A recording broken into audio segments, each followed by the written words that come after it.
Value creation in business. Value creation करने से फायदा क्या होता है? ठीक है, वैल्यू क्रिएशन हम करते ही कैसे हैं? ये नॉर्मली क्वेश्चन एग्जाम में आता है, वैल्यू क्रिएशन के ऊपर आपको पूरा एक्सप्लेन करना होता है। जैसे हल्दीराम ने अपना वैल्यू क्रिएशन किया हुआ है, तो डेफिनेटली हल्दीराम को बहुत ज्यादा फायदा भी हो रहा है। लेकिन ये करते कैसे हैं, इसका मतलब क्या होता है?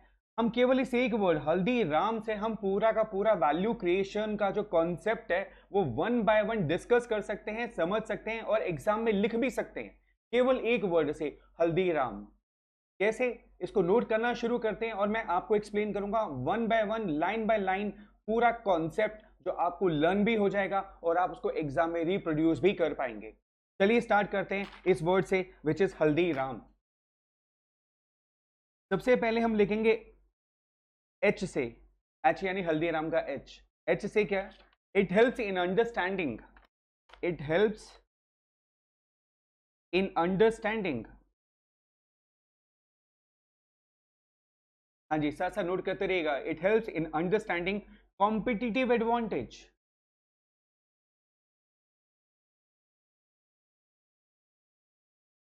It helps in understanding competitive advantage by dividing primary and supporting activities, primary and supporting activities। यानी पहली लाइन आपने ये लिखनी है कि जब हम वैल्यू क्रिएशन करते हैं तो इससे हमें सबसे बड़ा फायदा क्या होता है कि हमारी जो प्राइमरी एक्टिविटीज होती है, जो सपोर्टिंग एक्टिविटीज होती है, उसको हम अलग कर पाते हैं, ताकि हमें पता चल जाए हमें वैल्यू क्रिएशन किस जगह पर करना है। ठीक है, सेकेंड पॉइंट लिखेंगे आप ए से, aim to achieve long term success by sustainable competitive advantage, by sustainable competitive advantage. इसका एम होता है कि हम ऐसा कॉम्पिटिटिव एडवांटेज उठा सके जो सस्टेनेबल हो, जो लॉन्ग टर्म हो। ऐसा नहीं कि शॉर्ट टर्म में फायदा मिल रहा है लेकिन लॉन्ग टर्म में जाकर के उसका फायदा हमें नहीं मिलने वाला। शॉर्ट टर्म सक्सेस पे फोकस नहीं करना, हमें लॉन्ग टर्म सक्सेस पे फोकस करना है, राइट। फिर लिखेंगे एल, एल से आएगा हमारा लीड्स टू सुपीरियॉरिटी प्रॉफिटेबिलिटी। यानी इसमें प्रॉफिट काफी अच्छा इंक्रीज होना चाहिए वैल्यू क्रिएशन से। अगर नॉर्मल प्रॉफिट एनहांस हो रहा है तो वो कुछ और वजह से भी हो सकता है, लेकिन वैल्यू क्रिएशन से अगर आपका प्रॉफिट काफी सुपीरियर हो रहा है, that is value creation basically, right. फिर अगला स्टेप हम लिखेंगे इसके अंदर में डी से, depends on three factors, depends on three factors. यानी वैल्यू क्रिएशन तीन फैक्टर पे डिपेंड करता है। कौन कौन से? यहां लिखेंगे आप, value customer places on companies products, value customer places on company product. यानी कि आपका कस्टमर आपके जो प्रोडक्ट है उसको क्या वैल्यू देता है, क्या लेवल देता है, उसकी नजरों में आपके प्रोडक्ट की क्या वैल्यू है। दूसरा, price that a company charges, price that a company charges, आप उस प्रोडक्ट का क्या प्राइस चार्ज कर रहे हो। और तीसरा, cost of creating the product, cost of creating the products. तो ये हो गया, value creation depends on three factors. Number one, value customer places on company's product. Number two, price that a company charges. Number three, cost of creating the products. फिर next point लिखेंगे हम आई से। हाँ जी, note कर रहे हैं ना आप इसको? Good. It is an activity by a firm, it is an activity by a firm, by a firm to increase entire business system,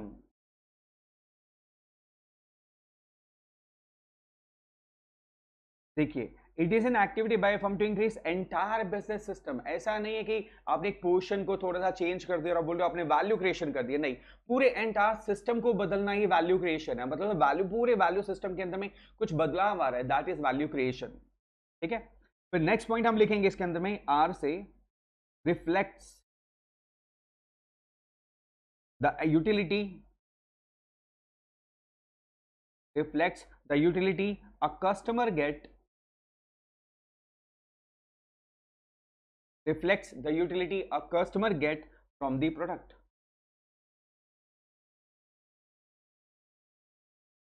यानी वैल्यू क्रिएशन एक यूटिलिटी क्रिएट करता है कस्टमर के लिए।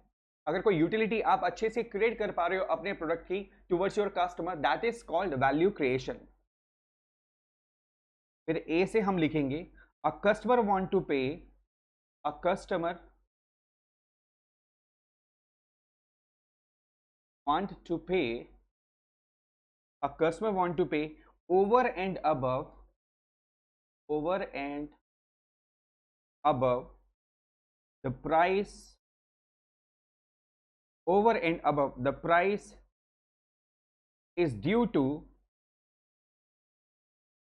value creation।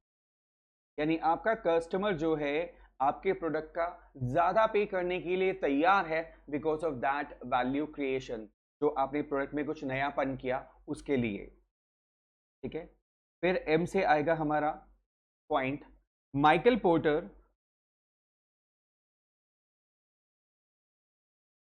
Michael porter suggested differentiation, differentiation or cost advantage can generate value creation, value। Michael porter का कहना था कि अगर आप कोई डिफरेंशिएशन क्रिएट कर सकते हो या कोई कॉस्ट एडवांटेज क्रिएट कर सकते हो तो आप उसमें वैल्यू क्रिएशन को जोड़ सकते हो। यानी अब अगर हम इसको एक्सप्लेन करें फटाफट जल्दी जल्दी हल्दीराम से, अंडरस्टैंडिंग, इससे हमारी कॉम्पिटिटिव एडवांटेज जो होती है वो हम अंडरस्टैंड कर पाते हैं। ठीक है, और हम अपनी एक्टिविटीज को डिवाइड कर पाते हैं प्राइमरी एंड सपोर्टिंग एक्टिविटीज में। एच से, ए से, it aim to achieve long term success, हम लॉन्ग टर्म सक्सेस पर फोकस करते हैं ना कि शॉर्ट टर्म सक्सेस पर। ठीक है, और इससे हमें सुपीरियर प्रॉफिटेबिलिटी मिलती है, नॉर्मली हमारा प्रॉफिट कई गुना बढ़ जाता है। ये तीन फैक्टर्स पे डिपेंड करता है, value customer places on company's product, price that a company charges and cost of creating the product. It is an activity by firm to increase entire business system, पूरा एंटायर बिजनेस सिस्टम अफेक्ट होता है इससे। ठीक है, फिर हम लिखेंगे utility, कुछ कस्टमर के लिए कुछ यूटिलिटी इसमें पैदा होनी चाहिए, कस्टमर आपको एक्स्ट्रा पे करने के लिए तैयार है over and above because of this value creation.